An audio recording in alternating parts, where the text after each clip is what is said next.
آج وہ اپنی تمام مصروفیات کو پس پش ڈال کر درویش کے پاس پہنچا تھا۔ جب اس کی باری آئی تو اس نے دونوں ہاتھوں سے مصافحہ کیا، بلا تمہید درویش سے دعا کرنے کو کہا۔ درویش نے نوجوان کے کندھے پر ہاتھ رکھا اور بڑے جذب سے دعا دی، اللہ تجھے آسانیاں بانٹنے کی توفیق عطا فرمائے۔ دعا لینے والے نے حیرت سے کہا، حضرت الحمدللہ، ہم مال پاک کرنے کے لیے ہر سال وقت پر زکوٰۃ نکالتے ہیں، بلاؤں کو ٹالنے کے لیے حسب ضرورت صدقہ بھی دیتے ہیں، اس کے علاوہ ملازمین کی ضرورتوں کا بھی خیال رکھتے ہیں۔ ہمارے کام والی کا ایک بچہ ہے جس کی تعلیم کا خرچہ ہم نے اٹھا رکھا ہے، اللہ کی توفیق سے ہم تو کافی آسانیاں بانٹ چکے ہیں۔ درویش تھوڑا سا مسکرایا اور بڑے دھیمے اور میٹھے لہجے میں بولا، میرے بچے، سانس، پیسے، کھانا، یہ سب تو رزق کی مختلف قسمیں ہیں، اور یاد رکھو رازق اور الرزاق صرف اور صرف اللہ تعالیٰ کی ذات ہے، تم یا کوئی اور انسان یا کوئی اور مخلوق نہیں۔ تم جو کر رہے ہو اگر یہ سب کرنا چھوڑ بھی دو تو اللہ تعالیٰ کی ذات یہ سب فقط ایک ساتھ میں سب کو عطا کر سکتی ہے۔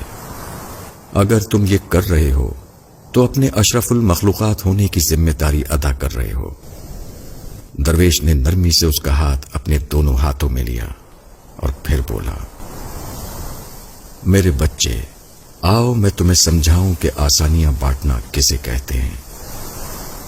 کبھی کسی اداس اور مایوس انسان کے کندھے پہ ہاتھ رکھ کر پیشانی پر کوئی شکن لائے بغیر 1 گھنٹہ اس کی لمبی اور بے مقصد بات سننا آسانی ہے۔ اپنی ضمانت پر کسی بیوہ کی جوان بیٹی کے رشتے کے لیے سنجیدگی سے تگ و دو کرنا آسانی ہے۔ صبح دفتر جاتے ہوئے اپنے بچوں کے ساتھ محلے کے کسی یتیم بچے کی اسکول لے جانے کی ذمہ داری لینا، یہ آسانی ہے۔ اگر تم کسی گھر کے داماد یا بہنوئی ہو تو خود کو سسرال میں خاص اور افضل نہ سمجھنا، یہ بھی آسانی ہے۔ غصے میں بپھرے کسی آدمی کی کڑوی، کسیلی اور غلط بات کو نرمی سے برداشت کرنا، یہ بھی آسانی ہے۔ چائے کے کھوکے والے کو اوئے کہہ کر بلانے کے بجائے بھائی یا بیٹا کہہ کر بلانا، یہ بھی آسانی ہے۔ گلی محلے میں ٹھیلے والے سے بحث مباحثے سے بچ کر خریداری کرنا، یہ آسانی ہے۔ تمہارا اپنے دفتر، مارکیٹ یا فیکٹری کے چوکیدار اور چھوٹے ملازمین کو سلام میں پہل کرنا، دوستوں کی طرح گرم جوشی سے ملنا، کچھ دیر رک کر ان سے ان کے بچوں کا حال پوچھنا، یہ بھی آسانی ہے۔ ہسپتال میں اپنے مریض کے برابر والے بستر کے انجان مریض کے پاس بیٹھ کر اس کا حال پوچھنا اور اسے تسلی دینا، یہ بھی آسانی ہے۔ ٹریفک اشارے پر تمہاری گاڑی کے آگے کھڑے شخص کو ہارن نہ دینا جس کی موٹر سائیکل بند ہو گئی ہو، سمجھو تو یہ بھی آسانی ہے۔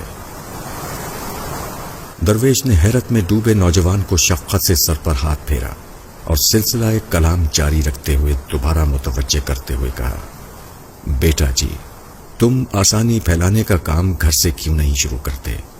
آج واپس جا کر باہر دروازے کی گھنٹی صرف 1 مرتبہ دے کر دروازہ کھلنے تک انتظار کرنا۔ آج سے باپ کی ڈانٹ ایسے سننا جیسے موبائل پر گانے سنتے ہو۔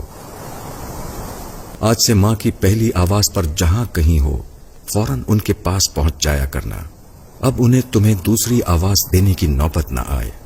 بہن کی ضرورت اس کے تقاضا اور شکایت سے پہلے پوری کر دیا کرو۔ آئندہ سے بیوی کی غلطی پر سب کے سامنے اس کو ڈانٹ ٹپٹ مت کرنا۔